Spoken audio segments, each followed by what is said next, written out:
Our story begins during a dark period for the Israelites, who were oppressed by the Philistines for 40 years. In the town of Zorah, there lived a man named Manoah from the tribe of Dan. Manoah's wife was barren and had no children.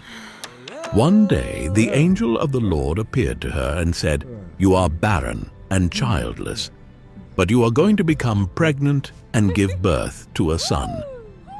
Now see to it that you drink no wine or other fermented drink, and that you do not eat anything unclean. You will become pregnant and have a son whose head is never to be touched by a razor, because the boy is to be a Nazirite, dedicated to God from the womb. He will take the lead in delivering Israel from the hands of the Philistines." Excited and amazed, the woman ran to tell her husband about the angel's message. Manoah prayed to the Lord, asking him to send the angel again to teach them how to bring up the boy. God heard Manoah's prayer, and the angel returned. Manoah asked the angel, "When your words are fulfilled, what is to be the rule that governs the boy's life and work?" The angel reiterated the instructions. Manoah's wife must do all that he had commanded her. Soon after, Manoah's wife gave birth to a son, and they named him Samson. As Samson grew, the Lord blessed him, and the Spirit of the Lord began to stir him while he was in Mahaneh-dan, between Zorah and Eshtaol. As a young man, Samson went down to Timnah, where he saw a Philistine woman. He returned home and told his parents, "I have seen a Philistine woman in Timnah. Now get her for me as my wife." His parents were dismayed that he wanted to marry a Philistine, asking, "Isn't there an acceptable woman among your relatives or among all our people? Must you go to the uncircumcised Philistines to get a wife?" But Samson insisted, "Get her for me. She's the right one for me."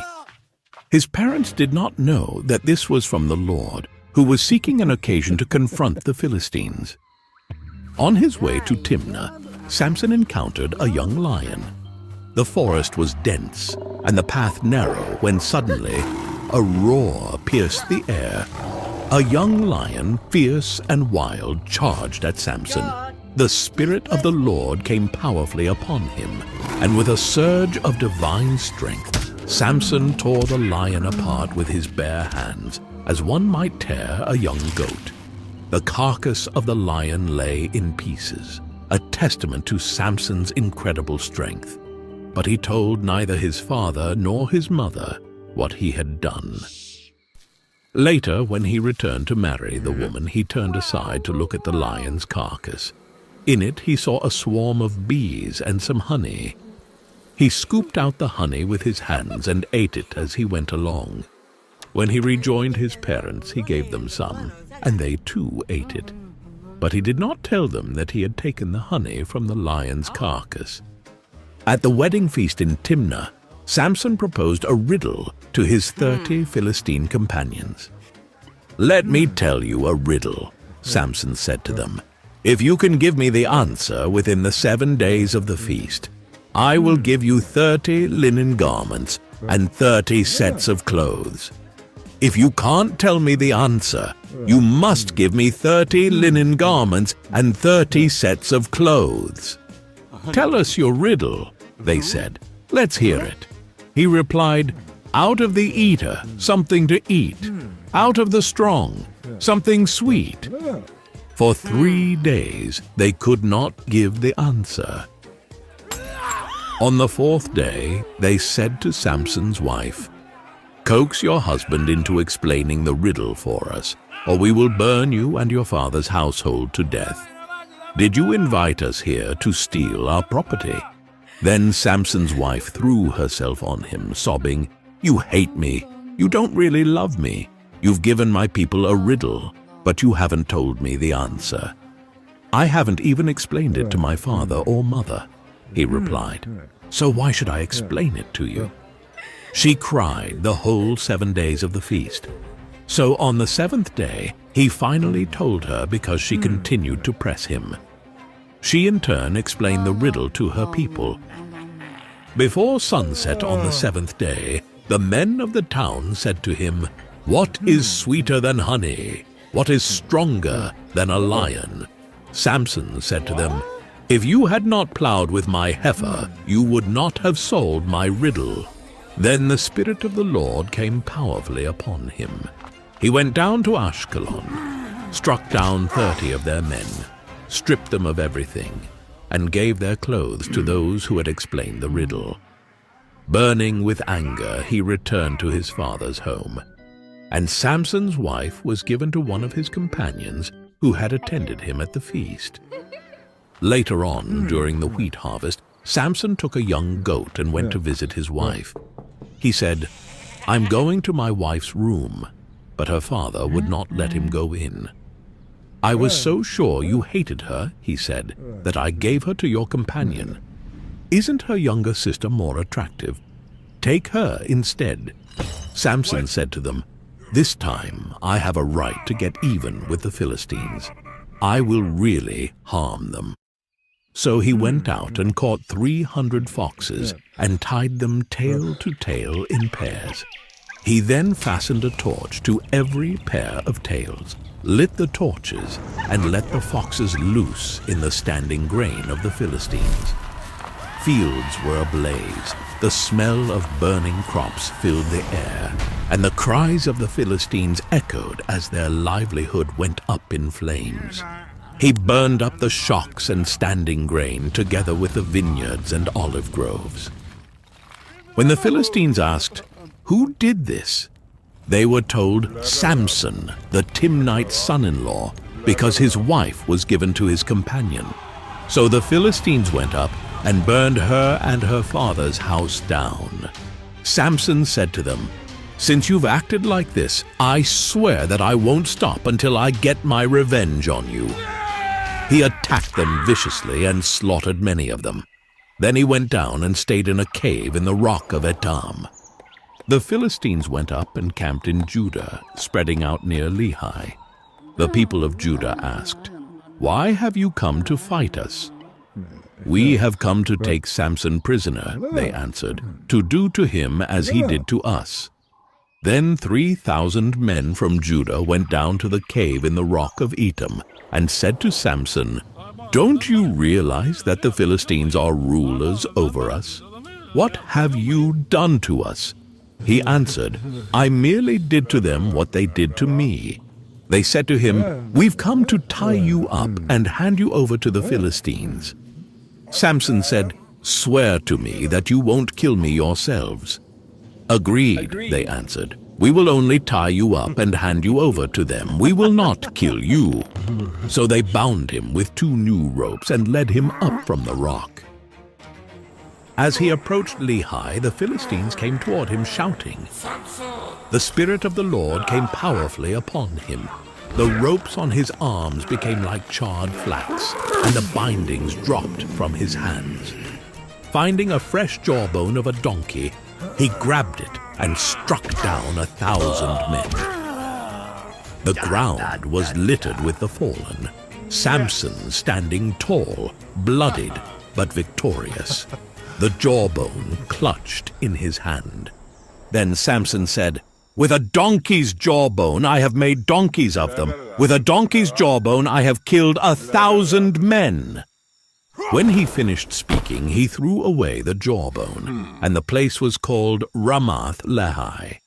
Because he was very thirsty, he cried out to the Lord, "You have given your servant this great victory. Must I now die of thirst and fall into the hands of the uncircumcised?"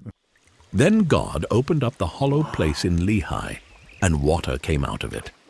When Samson drank, his strength returned, and he revived. So the spring was called Enhakkore, and it is still there in Lehi. One day, Samson went to Gaza, where he saw a beautiful woman. He went in to spend the night with her. The people of Gaza were told, "Samson is here." So they surrounded the place and lay in wait for him all night at the city gate. They made no move during the night, saying, At dawn we'll kill him." But Samson lay there only until the middle of the night. Then he got up and took hold of the doors of the city gate, together with the 2 posts, and tore them loose, bar and all. He lifted them to his shoulders and carried them to the top of the hill that faces Hebron. The sheer power required to uproot and carry city gates was a display of Samson's incredible strength and defiance. Some time later, he fell in love with a woman in the valley of Sorek, whose name was Delilah. The rulers of the Philistines went to her and said, "See if you can lure him into showing you the secret of his great strength, and how we can overpower him so we may tie him up and subdue him. Each one of us will give you 1,100 shekels of silver." So Delilah said to Samson, "Tell me the secret of your great strength and how you can be tied up and subdued." Samson answered her, "If anyone ties me with 7 fresh bowstrings that have not been dried, I'll become as weak as any other man." Then the rulers of the Philistines brought her 7 fresh bowstrings that had not been dried, and she tied him with them. With men hidden in the room, she called to him, "Samson, the Philistines are upon you." But he snapped the bowstrings as easily as a piece of string snaps when it comes close to a flame. Then Delilah said to Samson, "You have made a fool of me. You lied to me. Come now, tell me how you can be tied." He replied, "If you weave the 7 braids of my head into the fabric on the loom and tighten it with the pin, I'll become as weak as any other man." So while he was sleeping, Delilah took the 7 braids of his head, wove them into the fabric, and tightened it with the pin. Again she called to him, "Samson, the Philistines are upon you." He awoke from his sleep and pulled up the pin and the loom with the fabric. Then she said to him, "How can you say, 'I love you,' when you won't confide in me? This is the 3rd time you have made a fool of me, and haven't told me the secret of your great strength." With such nagging she prodded him day after day until he was sick to death of it. So he told her everything. "No razor has ever been used on my hair," he said, "because I have been a Nazirite dedicated to God from my mother's womb. If my head were shaved, my strength would leave me, and I would become as weak as any other man." When Delilah saw that he had told her everything, she sent word to the rulers of the Philistines, "Come back once more. He has told me everything." So the rulers of the Philistines returned with the silver in their hands. After putting him to sleep on her lap, she called for someone to shave off the 7 braids of his hair, and so began to subdue him, and his strength left him. Then she called, "Samson, the Philistines are upon you." He awoke from his sleep and thought, "I'll go out as before and shake myself free." But he did not know that the Lord had left him. Then the Philistines seized him, gouged out his eyes, and took him down to Gaza. Binding him with bronze shackles, they set him to grinding grain in the prison. But the hair on his head began to grow again after it had been shaved. Now the rulers of the Philistines assembled to offer a great sacrifice to Dagon, their god, and to celebrate, saying, "Our God has delivered Samson, our enemy, into our hands." When the people saw him, they praised their God, saying, "Our God has delivered our enemy into our hands, the one who laid waste our land and multiplied our slain." While they were in high spirits, they shouted, "Bring out Samson to entertain us," and he performed for them. When they stood him among the pillars, Samson said to the servant who held his hand, "Put me where I can feel the pillars that support the temple, so that I may lean against them." Now the temple was crowded with men and women. All the rulers of the Philistines were there, and on the roof were about 3,000 men and women watching Samson perform. Then Samson prayed to the Lord, "Sovereign Lord, remember me. Please, God, strengthen me just once more, and let me with one blow get revenge on the Philistines for my 2 eyes." Then Samson reached toward the 2 central pillars on which the temple stood, bracing himself against them, his right hand on the one and his left hand on the other. Samson said, "Let me die with the Philistines." Then he pushed with all his might, and down came the temple on the rulers and all the people in it. The ground shook, the walls crumbled, and the cries of the Philistines filled the air as the temple collapsed. Thus he killed many more when he died than while he lived. Then his brothers and his father's whole family went down to get him. They brought him back and buried him between Zorah and Eshtaol in the tomb of Manoah his father. He had led Israel 20 years. The life of Samson is a powerful reminder of how God can use even flawed individuals to accomplish his purposes. Samson's extraordinary strength was matched only by his human weaknesses. Yet, in the end, he fulfilled his divine mission. Through his life, we learn about the importance of faith, the dangers of temptation, and the ultimate sovereignty of God's will. Do you want your children and other families around the world to learn the Bible through animated movies? Then here's your chance to help make that happen. Our vision is to create full-length Bible movies that tell all the stories leading to Jesus, something mainstream media like Disney would never do. All of our content is free and available on YouTube, but ad revenue alone is not enough to support our mission. By joining our community on Patreon, we can together create these incredible films and spread the Bible stories to the next generation. In return, we offer you exclusive perks for your entire family. Thank you for being a part of this amazing mission. If you enjoyed this video, please subscribe to our channel and press the bell for notifications of our newest videos. Make sure to like the video, comment your thoughts, and share it with your friends and family. Thank you for watching.